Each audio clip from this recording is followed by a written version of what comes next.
मैसूर पाक बनवण्याची खरी-खुरी रेसिपी आज मी तुमच्यासोबत शेअर करत आहे. मैसूर पाक बनवण्याची अगदी परफेक्ट अशी रेसिपी की जी अगदी सोपी करून मी तुमच्यासमोर मांडलेली आहे. यामुळे अगदी पहिल्या प्रयत्नात सुद्धा तुम्ही 100% यशस्वी व्हाल.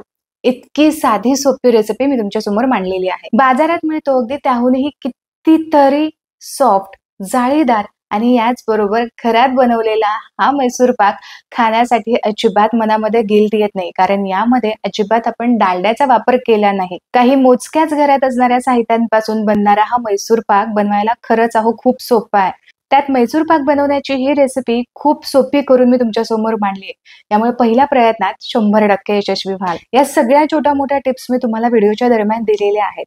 यामुळे जर तुम्हाला असाच मैसूर पाक बनवायचा असेल ना, तर व्हिडिओ अजिबात स्किप न करता पहा.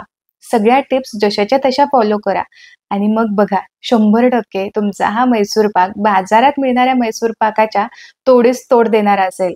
अगदी मोजके 4-5 साहित्य आपल्याला लागणार आहे आणि अगदी मोजून एक 15 ते 20 मिनिटांमध्ये हा मैसूर पाक तयार होतो. तर सगळ्यात आधी आपल्याला बेसन पीठ लागेल. बेसन पीठ अगदी बारीक दळलेलं असायला हवं. मैसूर पाक बनवण्यासाठी अजिबात जाड दळलेलं बेसन पीठ घ्यायचं नाही. आता इथे मी एक वाटीचं प्रमाण तुमच्यासोबत शेअर करते की जेणेकरून मैसूर पाक बनवणं अगदी तुमच्यासाठी सोपं जाईल. आता हे पहा, इथे बरोबर 1 वाटी भरून मी बेसन घेतलंय. कुठलीही एखादी वाटी तुम्ही मापासाठी ठेवू शकता. अगदीच फ्लॅट अशी ही वाटी मी भरून घेतलीये. 1 वाटी बेसन पीठ एका वेगळ्या भांड्यामध्ये काढून घेऊ. तर याच वाटीच्या प्रमाणानुसार आपण इतर साहित्य सुद्धा मोजून घेणार आहोत. ही वाटी रेग्युलर वाटीपेक्षा थोडीशी छोटी आहे, हे मात्र तुम्ही लक्षात घ्या. आता या बेसन पिठामध्येच बरोबर 1 चमचा भरून आपल्याला इथे मैदा घ्यायचा आहे. रेग्युलर पोह्याचा चमचा इथे मी घेतलाय. आता हे सगळं साहित्य जे आहे ते आपण सध्याला साईडला ठेवूयात. आता इथे एक मोठी कढई घ्यायची, अंदाजापेक्षा थोडीशी मोठीच घ्यायची. याचा जो तळ आहे तो सुद्धा आपल्याला जाड असा असायला हवा. आता त्याच वाटीने बरोबर आपल्याला 2.5 वाटी भरून साखर घ्यायची. जसं बेसन पीठ आपण फ्लॅट करून घेतलं होतं अगदी त्याच पद्धतीने आपल्याला साखर सुद्धा त्याच मोजमापानुसार घ्यायची आहे. तर इथे ही 2 वाटी भरली आणि याच बरोबर ही 2.5 वाटी. गोडीसाठी 2.5 वाटी हे अगदी परफेक्ट मोजमाप आहे. अजिबात कमी जास्त इथे साखर करू नका. 1 वाटी बेसनासाठी बरोबर 2.5 वाटी भरून आपण साखर घेतलेली आहे. आता यामध्ये आपल्याला पाणी घालायचंय. पाणी किती घालायचं, तर बरोबर साखरेच्या निम्म 2.5 वाटीसाठी बरोबर 1.25 वाटी भरून इथे मी पाणी घातलेलं आहे. आता याचा आपल्याला पाक बनवून घ्यायचा. यासाठी मी काय केलं, ही कढई अशीच उचलून गॅसवरती मांडलेली आहे. गॅसची फ्लेम इथे मी चालू केलेली आहे आणि सुरुवातीपासूनच गॅसची फ्लेम लो ठेवते, कारण आपल्याला इतर तयारी सुद्धा करून घ्यायची.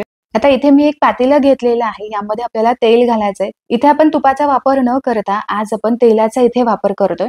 याच वाटीच्या अंदाजानुसार बरोबर 3 वाटी भरून मी इथं तेल घेतलंय. तेलाचं प्रमाण सुद्धा अजिबात कमी जास्त करू नका. अगदी तुम्हाला सोयीस्कर पडावं यासाठी डिस्क्रिप्शन बॉक्समध्ये सुद्धा मी सगळ्या साहित्यांची लिस्ट आणि त्याचं प्रमाण दिलंय. आता मैसूर पाकला चांगला फ्लेवर यावा यासाठी इथे मी 2 पोह्याचे चमचे भरून इथे तूप घेतले की जेणेकरून तुपाचा छान फ्लेवर येईल. तुम्हाला जर आवडत असेल तर तेलाऐवजी संपूर्णपणे इथे तुम्ही तुपाचा सुद्धा वापर करू शकता. बाजारामध्ये मैसूर पाक बनवण्यासाठी डालड्याचा वापर केला जातो की जो शरीरासाठी अजिबात चांगला नाही. पण आज इथे आपण सगळ्यांना सोयीस्कर जाईल असा मैसूर पाक बनवतोय. यासाठीच मी इथे तेलाचा तुम्हाला अंदाज सांगितला.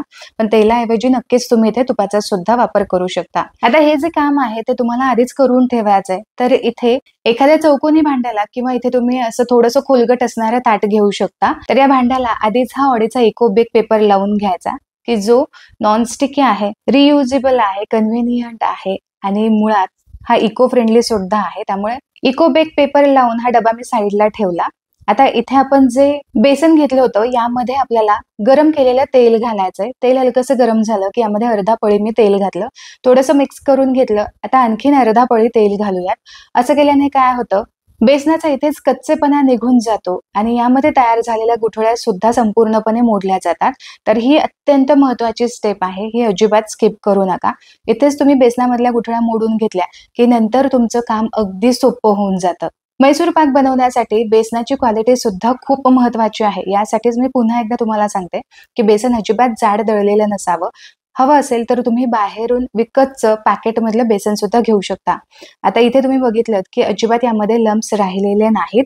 अगदी परफेक्ट असं बेसनाचं इथे बॅटर तयार झालेलं आहे. हे साईडला ठेवूयात आणि इकडे बघा, इथे आपला पाक सुद्धा शिजत आलेला आहे, साखर संपूर्णपणे विरघळून गेली. इथे आपल्याला एक तारी पाक तयार करून घ्यायचा आहे. आता आपण चेक करून घेऊयात की इथे एक तार बनली आहे की नाही.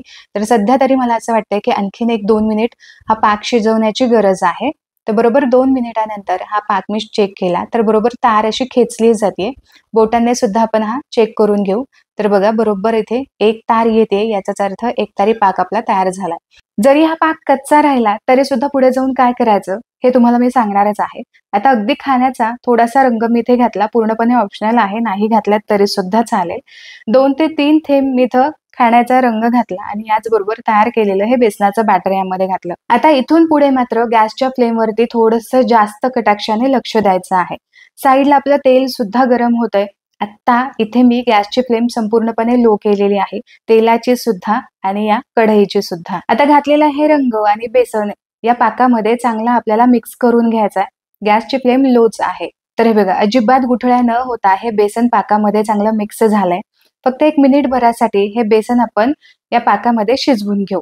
तर हे बघा अशी चांगली उकळी यायला लागली की यानंतर मात्र गॅसची फ्लेम थोडीशी मी वाढवलीये. जी लो केली होती ती मीडियम टू लो ठेवलीये. आता यामध्ये साईडला गरम होत असणारं तेल यामध्ये घालायचंय. लक्षात घ्या की तेल तुम्ही यामध्ये घालता त्यावेळेस हे गरमच असायला हवं. अर्धी पळी तेल आपल्याला यामध्ये घालायचंय आणि पटापट हे मिश्रण मिक्स करून घ्यायचंय. हे मिश्रण सतत मिक्स करून घेणं खूप गरजेचं आहे. आता तेल घालून पुन्हा एकदा मिक्स करून घेतलं. आता पुन्हा 1 मिनिटभराच्या अंतरानंतर पुन्हा आपल्याला यामध्ये तेल घालायचंय. ही कृती आपल्याला कमीत कमी 7 ते 8 वेळा करायची. एका वेळेस खूप जास्त तेल यामध्ये घालायचं नाही, अर्धी पळीच यामध्ये तेल घालायचं आहे आणि अशा पद्धतीने पटापट हे मिक्स करून घ्यायचंय. आता अगदी शेवटपर्यंत हा हात अजिबात थांबता कामा नये, अशाच पद्धतीने हे मिक्स करत राहायचं. आणखीन 1 मिनिट भरानंतर आणखीन अर्धी पळी तेल मी यामध्ये घातलं. तेल अजिबात थंड नको, गरमच असायला हवं. पुन्हा पटकन हे मिक्स करून घेतलं. असं 3 ते 4 वेळा केल्यानंतर गॅसची फ्लेम आता मी मीडियम केली आहे. लक्षात घ्या सुरुवातीला 2 ते 3 वेळा आपण तेल घालत असताना गॅसची फ्लेम लो टू मीडियमच्या मध्ये होती. आता मात्र गॅसची फ्लेम मी मीडियम केली आहे आणि आता उरलेले जे तेल आहे ते आपण यामध्ये घालणार आहोत. सुरुवातीपेक्षा आता हे बॅटर थोडंसं जास्त फुलल्यासारखं दिसतंय. आता मात्र इथून पुढे तुम्हाला पटपट हे तेल यामध्ये घालावं लागेल, साधारण एक अर्धा मिनिटाच्या अंतरावरती. कारण आता बेसन खूप हलकं झालेलं आहे आणि आता हे बेसन खाली तळाला लागू शकतो आणि याचा रंग सुद्धा चेंज होऊ शकतो. आता तयार झालेल्या या बॅटरकडे नीट लक्ष द्या. यामध्ये भरपूर असे छोटे छोटे बबल्स दिसतात. चांगलं हे पीठ फुलून आलेलं आहे आणि आता जर तुम्ही याकडे बघितलं तर हे कढई सोडायला सुरुवात झालीये. फसफशीत तरी देखील अगदी जेली सारखं हे वाटतंय. आता उरलेलं जे काही तेल आहे ते सुद्धा आपल्याला यामध्ये घालायचंय. उरलेलं संपूर्ण तेल मी यामध्ये घातलेलं आहे. आता पटापट हात चालवायचा आणि तेलामध्ये हे बॅटर चांगलं मिक्स करून घ्यायचं. कढईपासून हे बॅटर अगदी सहज असं वेगळं होतंय. व्यवस्थित हे बॅटर तयार झालेलं आहे याची ही निशाणी आहे. संपूर्ण तेल घातल्यानंतर साधारण अर्धा मिनिटांसाठी हे चांगलं मी मिक्स करून घेतलं. आता गॅसची फ्लेम मी इथं बंद केलेली आहे. इथे मी गॅसची फ्लेम बंद केलेली आहे तरी सुद्धा हे मिश्रण जे आहे ते फुललं जात आहे.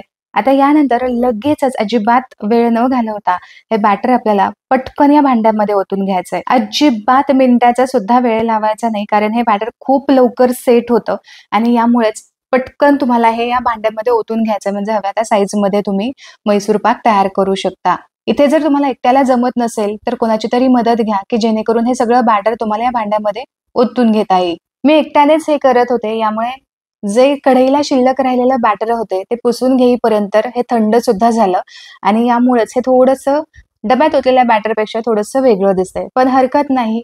आता हे मिश्रण प्रचंड गरम आहे. आपल्याला थोडंसं हे थंड करून घ्यायचंय. साधारण असं कोमट हाताला लागायला हवं. तर साधारण एक 15 मिनिटांसाठी हे फॅन खाली मी ठेवलं होतं. हे मला असं कोमट झालं होतंय. आता कोमट असतानाच याच्या आपल्याला वड्या पाडून घ्यायच्यात. जर तुम्ही पूर्ण थंड होईपर्यंत वाट पाहिलात तर तुम्हाला हव्या आहेत तशा वड्या याच्या पडणार नाहीत. सुरीने कापून घेत असतानाच तुम्हाला याचा खुसखुशीतपणा जाणवत असेल. थोड्याशा मोठ्या आकारामध्येच मैसूर पाकच्या वड्या इथे मी कट करून घेतलेल्या आहेत. आता या संपूर्णपणे थंड करून घेऊ. आणखीन एक 15 मिनिटांसाठी फॅनच्या हवेखालीच हा मैसूर पाक मी थंड करून घेतलाय. आता मैसूर पाकच्या या वड्या मोकळ्या करून पाहू. तर हे बघा मस्त याला जाळी सुटलेली आहे. कडेचा हा मैसूर पाक आहे तरी सुद्धा मस्त जाळी याला दिसतेय आणि बाजारामध्ये जसा मिळतो ना मध्ये थोडासा डार्क रंग, वर खाली थोडासा पिवळसर रंग, अगदी त्याच टेक्स्चरचा त्याच रंगाचा हा मैसूर पाक तयार झालाय. या मैसूर पाकला फक्त रंगच नाही तर जाळी सुद्धा अगदी परफेक्ट आलीये. हा मैसूर पाक खाल्ल्यानंतर कोणाला कळणार सुद्धा नाही की हा घरामध्ये बनवलाय. इतका हा दिसायला देखणा दिसतोय. तुम्हाला अगदी जवळून याची जाळी दाखवते. परफेक्ट अशी याला जाळी आलेली आहे.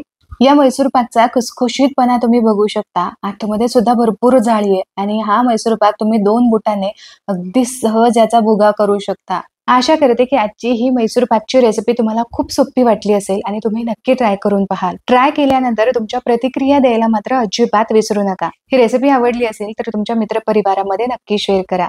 पुन्हा भेटूया अशाच एका मस्त रेसिपी सोबत. तोपर्यंत स्वस्त राहा आणि मस्त मस्त खात राहा.